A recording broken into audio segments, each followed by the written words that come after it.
While the members of the United States Congress exit the chamber, as they often do, after whatever the majority deems appropriate to have on the floor of the House, which today was obviously the important National Defense Authorization Act. Nevertheless, in my home state of Texas, the people of Texas are under siege with wide open borders. And so right now, as we have members of Congress, all 400 and something of my colleagues who just left the chamber, they're going off now to go have a steak dinner, go have a glass of wine, go hang out with some of their colleagues, meet up with some folks here in the District of Columbia, but some 1,500 or maybe more miles away in Texas, we have a state and a people who are dealing with the consequences of an administration that fails to faithfully execute the laws of the United States and leaves Texas wide open to be harmed, endangered, and nobody in this body on the other side of the aisle seems to care in the slightest bit. I went down to South Texas a couple of weeks ago with my friend Senator Ted Cruz, met with ranchers, Roma, Texas, met with leaders and ranchers and law enforcement in Uvalde, Texas, met with the leaders of Webb County and Laredo, Texas, went down McAllen, Texas, all places that President Joe Biden has never seemingly been to in his 50 years of public service. Certainly hasn't been there since he's been president. Vice President of the United States, who's allegedly in charge of the border, hasn't found her way to any of these places that I visited a mere 2 weeks ago. The vast majority of my colleagues on the other side of the aisle haven't found their way. Of course, one of my colleagues, the gentlelady from New York, a couple of years ago, somewhat famously found her way down to the border to decry, quote, kids in cages. Where is that colleague today? Wearing perhaps an all-white outfit with red letters on it. Where is the concern for the little girls whose legs have been branded, burned by cartels? Where's the concern for the 89 dead migrants, bodies found in Brooks County, Texas? 89. Where's the concern? My colleagues on the other side of the aisle like to go around talking about how compassionate they are for those seeking to come to the United States. They suggest that those of us who believe that the border should be secured don't want brown people in the United States. That's what they not only imply, that's basically what they say. Meanwhile, there's a hell of a lot of brown people in South Texas who are getting pretty ticked off at an administration that refuses to actually secure the border while their families are endangered. There's a whole lot of brown people who work for the Border Patrol who are feeling pretty darn unappreciated right now when the White House press secretary lies to the American people. The White House press secretary lies on a daily basis to the American people. Lie number one, perpetuating the lie that Border Patrol was whipping migrants. It's a lie. And it's being repeated by my colleagues on the other side of the aisle. It is a lie. The President of the United States, and those in charge of the press secretary, are countenancing this lie about Border Patrol. This picture I'm standing next to is a picture of Border Patrol with one of their horses interacting with a young man who's, of course, or young boy, I should say, who's one of the migrants from Haiti who's down in Del Rio. Young fella is having a good time. down with this Border Patrol agent down on his knees. This Border Patrol agent's a man, probably with a family. I don't know how old he is, but I know a lot of Border Patrol agents because I actually go there. I don't just dismiss Border Patrol agents as some sort of callous individuals who don't care about human beings. But that's what my colleagues on the other side of the aisle do every single day, led by the President of the United States with a voice from a press secretary who lies every single day about the state of our border, who lies every single day about the actions of Border Patrol. And then today has the audacity to take away horses, at least in the Del Rio sector, I haven't been able to look at the entire order, take away horses from the ability of Border Patrol to actually try to patrol the border. This coming from people who have never been to the dadgum border. There are no navigable roads along the river. My Democrat colleagues don't care. My Democrat colleagues don't care that Border Patrol can't run along the river. You'd think, at least in their politically correct nonsense they espouse every day, that they wouldn't want them to have to use automobiles. That maybe they could use horses to go down to the river. Not one of my colleagues on the other side of the aisle goes down and meets with the ranchers, the Border Patrol agents who are dealing with the actual outcome, the actual result of an administrative policy to leave our borders wide open. In the state of Texas, the Department of Public Safety has caught over 400 pounds of fentanyl this year, compared to 10 pounds last year. Dead Texans as a direct result of this administration's refusal, flat out refusal, to faithfully execute the laws of the United States. A sweet and low packet of fentanyl in pure form would kill every member of this body in this room. Certainly a few packets would. 10,000 pounds of fentanyl has been intercepted this year, more than the last 3 years combined. Where are my Democratic colleagues? I asked this question when I was in Laredo 2 weeks ago, when I was standing next to the Hispanic county judge of Webb County. County judge in Texas, the chief administrator of the county.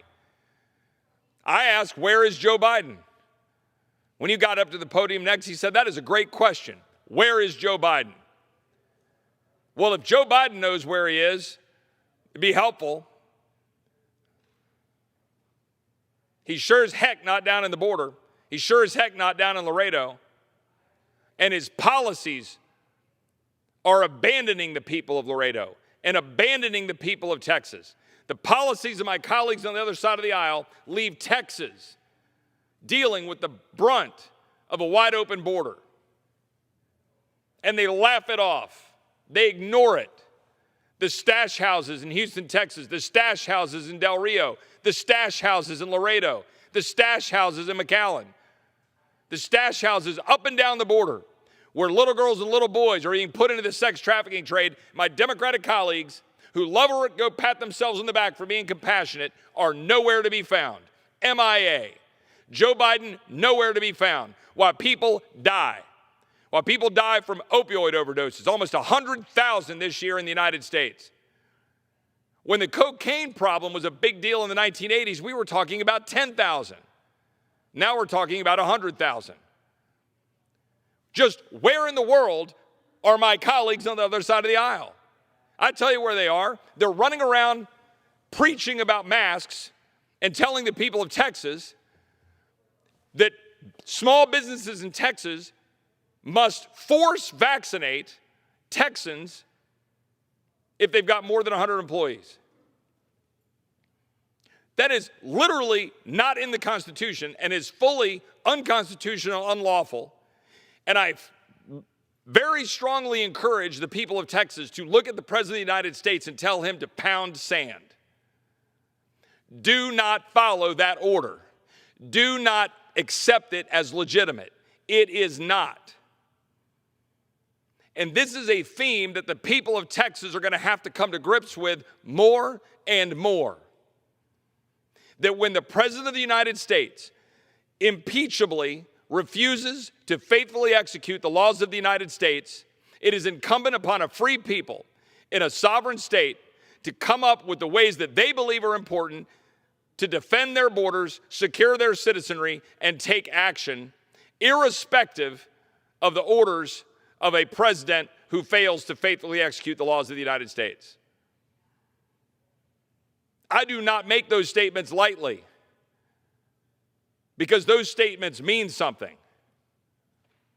But we're under assault in Texas, and this administration does not care. And worse yet, this administration is taking specific action and specific inaction to purposely create the situation that we are having to deal with on the front lines in Texas. Purposely reducing the enforcement of Title 42, which enables us to turn people away at the border during a public health emergency pandemic environment where you can have communicable diseases like we're dealing with right now. Purposely not using the Return to Mexico program, the migrant protection protocols that enable us to work with Mexico to stem the tide. Where last year we had a few 100,000 people that we were apprehending at the border. Today, this year, we have 1.4 million. And the year's not over yet. We will be well over 1.6 million people this fiscal year. Think about that. 208,000 in August, 212,000 in July, before the Haitians arrived in Del Rio. And by the way, if we're talking about the Haitians, none of my colleagues on the other side of the aisle seem to care that along the Rio Grande are driver's licenses from Chile, passports from Brazil, because the people from Haiti who came to Del Rio weren't coming directly from Haiti. We know this. They were in South America. And then they got word, because word is spreading around the globe, ladies and gentlemen. Word is spreading around the globe that this administration says, come to the United States, claim asylum, and walk right in. Now, the problem with that is it's the least compassionate thing you can do. You endanger them on the journey. You endanger them through the process when cartels can abuse them. You harm the countries that they're leaving from through the drain of their resources, labor, brain drain. And you endanger the American people when you have a flood of migrants coming in to a state that then has to deal with it. Would any of my Democratic colleagues know what to do for the most part if I airdropped them into South Texas on a 5,000-acre ranch and they had to walk through the scrub brush of South Texas, running across a rattlesnake, and they go find a migrant out there dying from dehydration? The vast majority of my latte-sipping, New York-living,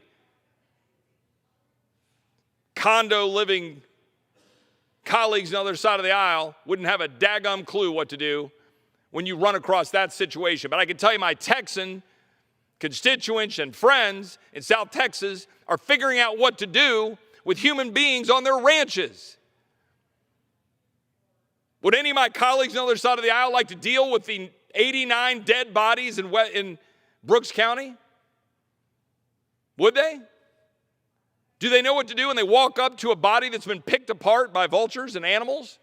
Because that individual, that human being, died on their ranch? Is this an uncomfortable conversation for my colleagues on the side of the aisle? When hundreds of human beings are dying in the hot Texas sun? And county judges have to spend $3,000 per autopsy? $5,000 for each to then bury them? They're trying to figure out how to handle their budget when they've got COVID cases exploding? But oh no, my colleagues on the other side of the aisle, they go around talking about, horses. Race baiting defines the party of my colleagues on the other side of the aisle. It is the entire existence of the party on my colleagues on the other side of the aisle, that they would take a situation that a Democratic president has created purposefully and then dare to turn it into a race-focused situation.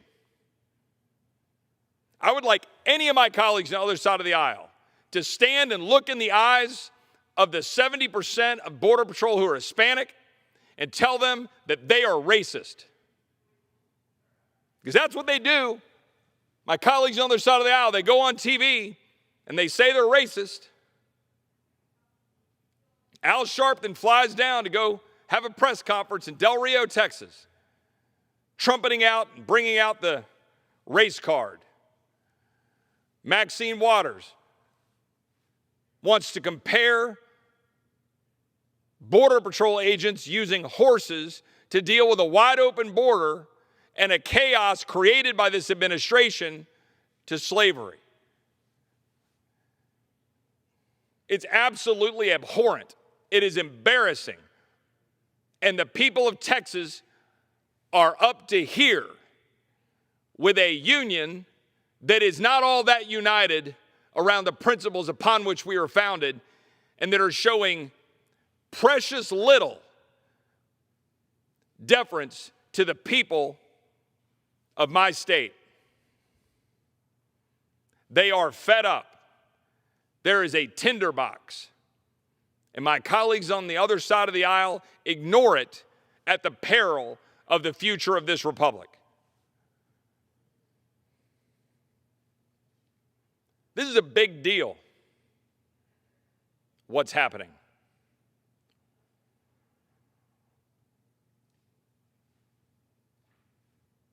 The 9 migrants that were in an automobile in Boerne, Texas, 2 in the trunk, an American citizen driving that car who was employed by the Cartel del Noreste, heading to a stash house in Houston.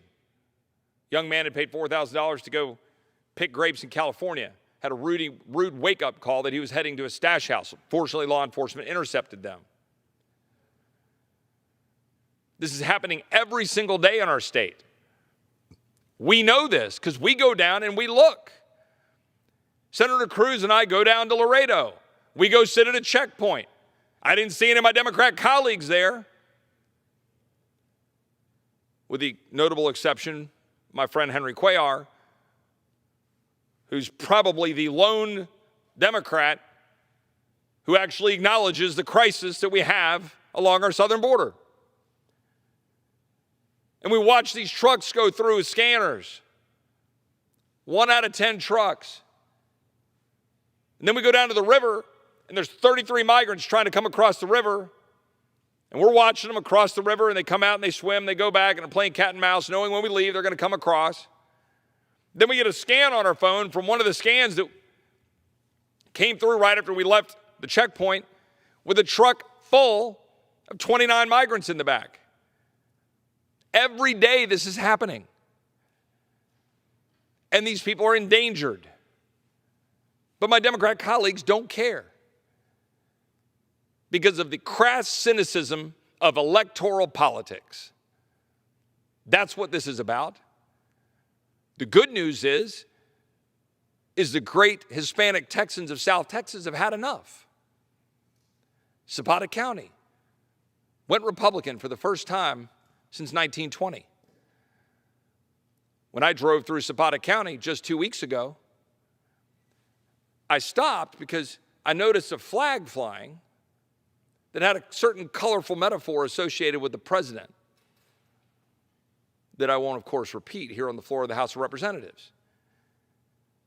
It may or may not be in line with the chant that has been often used in a number of settings around our country lately. In Zapata County, in McAllen, a Republican mayor is recently elected.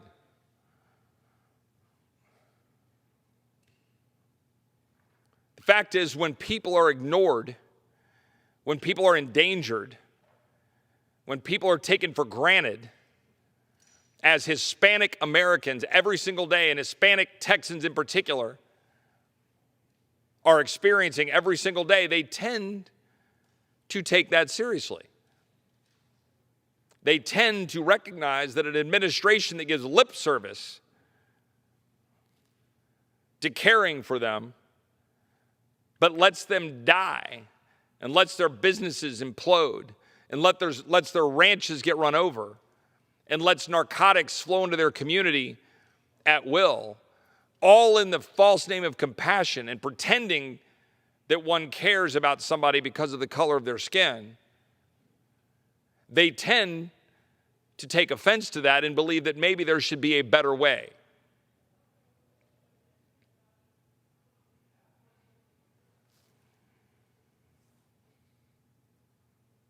When I talk to people in Texas,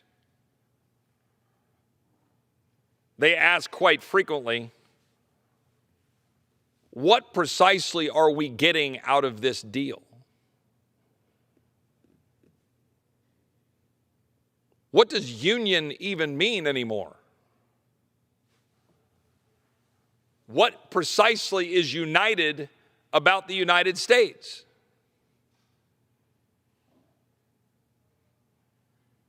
How can one say that we have United States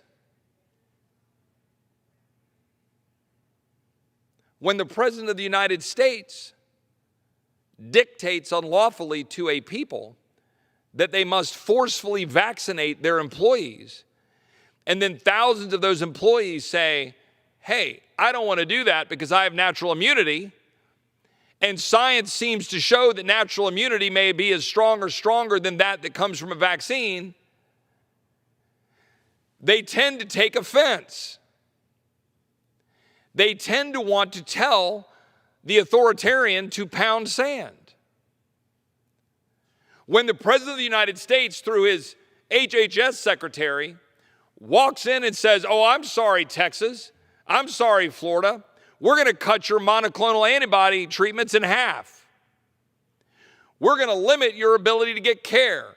We're going to try to run a campaign against certain medicines that might actually provide care for your loved ones, and we're going to do so out of some sort of fealty to bureaucrats at CDC and NIH, and namely Dr. Fauci, the people who are then relegated to the corner trying to figure out how to care for themselves when a cronyistic healthcare system run by bureaucrats in government and bureaucrats in an insurance industry that is frankly corrupt, a healthcare system run by corporations in bed with government bureaucrats getting taxpayer funds to enrich them and leaving small businesses and individuals in this country, Texans I represent, holding the bag while the President of the United States limits their ability to get health care and then mandates they get a vaccine. And then goes off to parties like my colleagues on the other side of the aisle tend to do, maskless, while preaching wearing masks. Because it's all theater. It's all a show, except that it's very real and it's very focused on accruing power in Washington, D.C. And my warning to my colleagues is this: Americans tend to take that sort of thing seriously. And while we watch people in Australia, and we watch people in Paris, and we watch people in Canada even, and we watch people around the globe resisting the tyranny of government, the United States is filled with people who similarly are predisposed to want to resist the power of the federal government, and they tend to take it very seriously. My warning to my colleagues is that if this body, the People's House, expects for this country to be united, then it needs to darn well act like it and stop trying to force the will of a federal government against the constitutional framework that we agreed to over the people of the state that I represent. Because the people of the state that I represent are not going to sit back and let that happen. This is where we are. This is the question of our day. Are we going to agree to disagree and live peaceably together, or are we going to force tensions and force conflict, which this Democrat-led government in the executive branch and the legislative branch is hell-bent on doing, and forcing the people that I represent to have to start asking questions about what we're going to do to preserve freedom for our children and our grandchildren, to go to the doctor of our choice, to go to the school of our choice, to not have our children be indoctrinated with critical race theory, with dangerous principles of race baiting, teaching our kids that America is evil, restricting the ability of our people to be able to go to a doctor because they've got to go to a bureaucrat to get permission before getting health care, trying to restrict the ability of the American people to arm themselves while leaving our border wide open and defunding our police, and then daring to question why we want to be armed. That is how the people of Texas are viewing the assault on their constitutional rights and the structure of government that was designed to protect liberty and to allow us to agree to disagree. But my colleagues on the other side of the aisle refuse on a daily basis to allow us to agree to disagree. And that is a dangerous position by my colleagues on the other side of the aisle. It is a dangerous position by this president. It is a dangerous position by the administration, because there's going to be a lot of people in at least the state that I represent, and I speculate a lot more, who are not going to sit by and allow a federal government to run amok over their liberties and to tell them how to live their lives. We're not going to sit back and allow cartels to run over our border, to have drugs pour into our communities, to have crimes committed on our streets, to have migrants dying on our ranches, fences cut, livestock loose, children in the sex trafficking trade, while my Democrat colleagues march down to Del Rio and cry racism, because it's the only card they can ever pull out of an empty deck. A deck not committed to the principles upon which this nation was founded, or the flag that sits above the dais, but rather a dedication to a leftist, socialist, Marxist way of thinking, and a belief in the all-power of the all-knowing of the authority of those in government to tell the people what to do. But that is not the way the American people view their position in a government whose constitution starts with 3 words: we the people. We have abandoned those first 3 words, we the people, and that the power of this government is built upon a foundation of the power coming from we the people. And those Bill of Rights that are in there to protect the people from the power of government, we are abandoning those on a daily basis.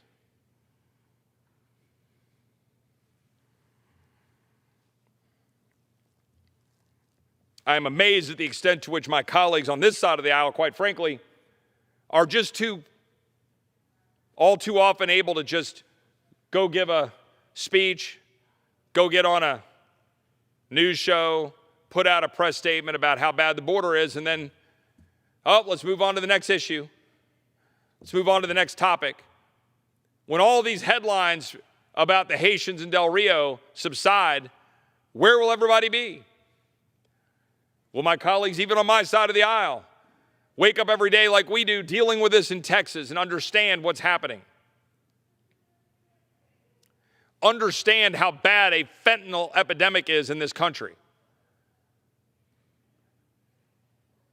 Do the people in this body have the first clue that it is our policies that are enabling China to use cartels to exploit an open border to kill Americans? And do they care? Not in the slightest bit. Then I watch my colleagues on both sides of the aisle, frankly. Today we spent all day, almost 12 hours now, I guess probably 8 hours, offering amendments to the NDAA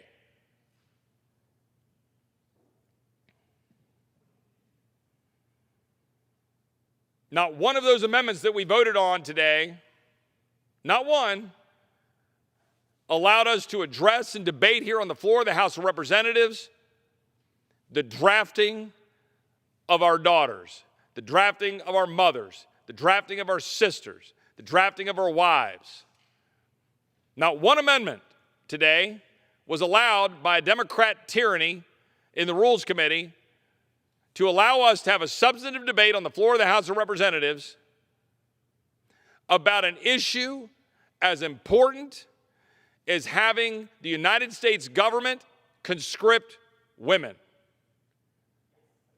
Can you imagine that? Can you imagine a body that is called the People's House having an environment in which we pass legislation as part of an $800 billion defense authorization bill that had some 400 amendments? We didn't even debate on the floor of this House. We didn't even debate the drafting of women. And more than half of my colleagues on this side of the aisle said, oh, sure, why not? Why?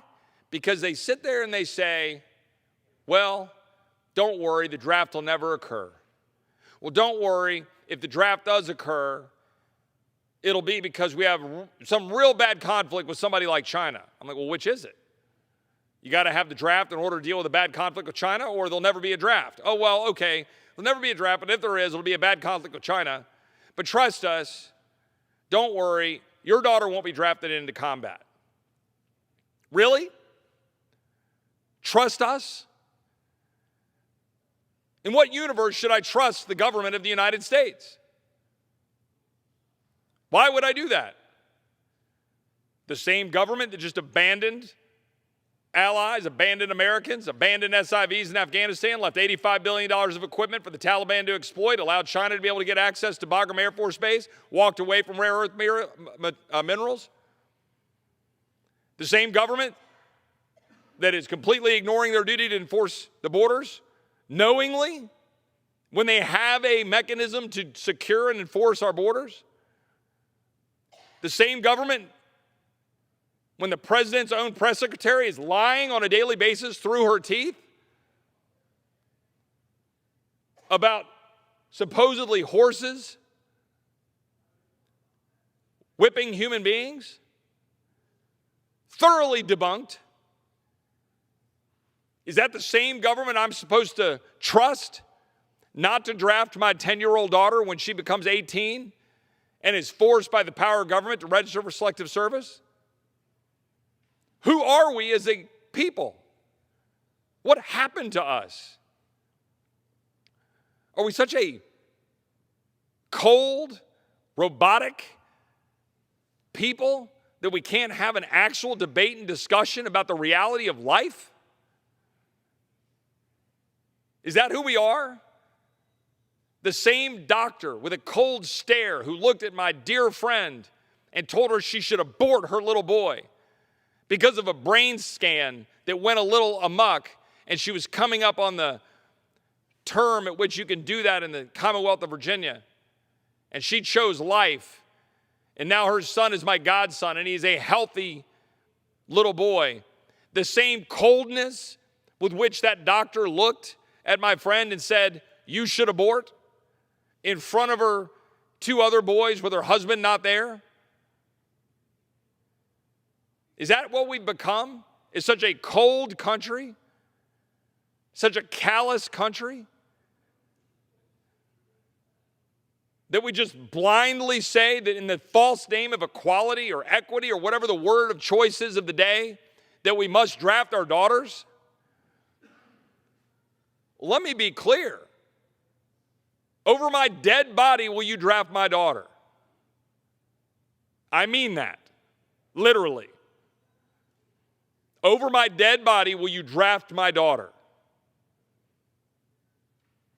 And yet that is precisely what happened today, with no debate, no amendment allowed, and my colleagues on both sides of the aisle, I'm particularly ashamed of my colleagues on this side of the aisle, for whispering in closed doors about, well, I would have voted against that if we'd had it on the floor. I tried to oppose it in committee. But, it's the NDAA, and so, we've just got to support the NDAA. We've got pay raises for troops, and never mind all the other garbage that's in the bill. We got to support it. 60 straight years, we got to support it. You want to know why the Department of Defense is a complete mess? You want to know why the brass is completely inept and unable to actually run a war? Unable to actually exit a country when a president gives a ridiculous order to exit on September 11th for optics? You want to know why that Department of Defense is completely inept? Because we've been authorizing it and funding it for decades. And my colleagues on this side of the aisle are just as guilty, if not more. And now, my colleagues on this side of the aisle say, sure, draft my daughters. And when I say, as I have said to them, that a vote for this NDAA today was a vote to conscript your daughters, let me tell each and every one of you across this country, that is precisely what it was. And do not let any member of this body get away with hiding or running from the simple fact that today this body voted to conscript our daughters. Imagine that one day when you're sitting in your house and the lottery number comes up for your wife and not for you. What are you going to do? Or for your daughter and not you? What are you going to do?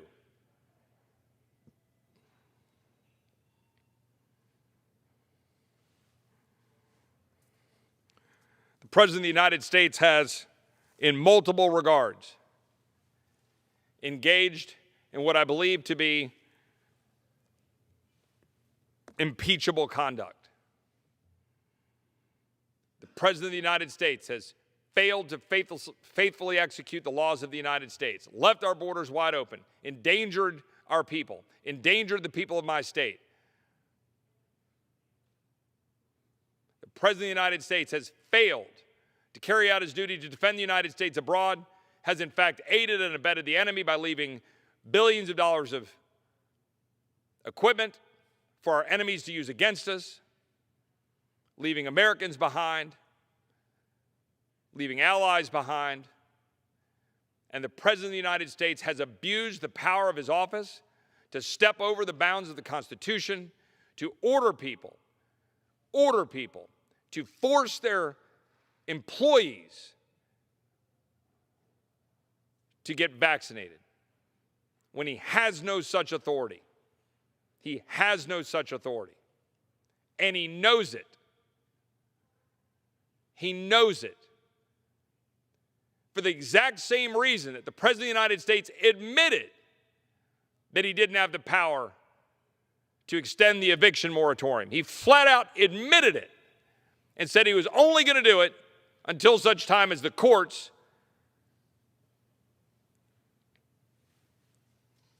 could hear the case and make a decision. That same president knows full well that his orders are unconstitutional, but he does not care. And that is an abuse of power. That same president knows that the borders are being exploited and wide open and that cartels are endangering the American people and the migrants who seek to come here, but he does not care. And that is faithless execution of the laws. The President of the United States knows full well. Heck, my 12-year-old son knows full well.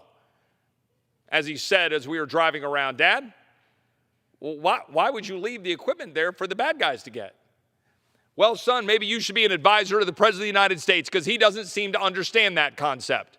And neither does the chairman of the Joint Chiefs of Staff, and neither does the Secretary of Defense, because they're so focused on chief diversity officers and woke policies and critical race theory that they don't give a rat's rear end about defending the United States of America.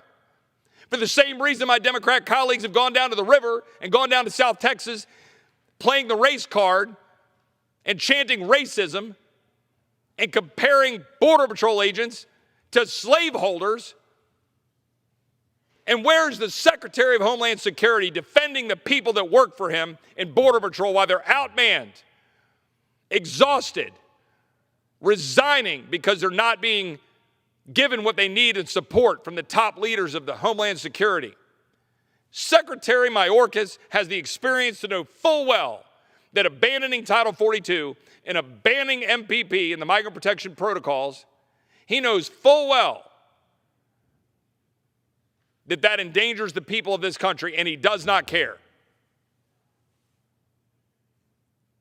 He's leaving the people of South Texas exposed. He's leaving the ranchers who work there endangered, with fences cut down, and ranchers having to figure out how to protect their families, and ranchers sending their children out across the ranches armed to defend themselves. Ranchers finding dead bodies on ranches, the dead bodies of migrants. Hundreds of them. That is faithless execution of the laws. That is why the Secretary of Homeland Security is acting with impeachable conduct. The American people are getting sick of this. The people of Texas are getting sick of this. And my admonition to my colleagues on the other side of the aisle is be very careful of walking this perilous journey of authoritarian actions by a president and authoritarian actions by an administration and authoritarian legislating by a Congress that is ignoring our constitutional framework, ignoring federalism, ignoring separation of powers, ignoring their duties under the Constitution, and endangering the people I represent on a daily basis, because that will not turn out well. The people of Texas are not going to simply sit back and take it. The governor of Texas has been deploying Department of Public Safety personnel to Del Rio. We have more DPS people in Del Rio than Border Patrol. We have more assets, more aerial activity. And but for the actions of the governor of the state of Texas moving DPS down to Del Rio, the crisis would have truly exploded. But that's only a step. The governor of the state of Texas and the $3 billion that the Texas legislature appropriated and that are deploying, and the DPS is down there working and arresting bad actors and arresting people for trespass. The state of Texas is going to have to go further because the federal government is refusing to do its job. And at some point, the state of Texas is going to force a constitutional showdown because it will be incumbent upon the people of Texas to do so. It will be incumbent upon the people of Texas to tell the rest of the country to get out of our daggum way so that we can defend the people of our state. That's where we are. And while my colleagues decry the fact that Texans believe that we should protect life once it has a heartbeat, while my colleagues decry the fact that we believe we should protect life, while my colleagues allow migrants to die, Texans want to simply keep their communities safe. And Texans are going to do so.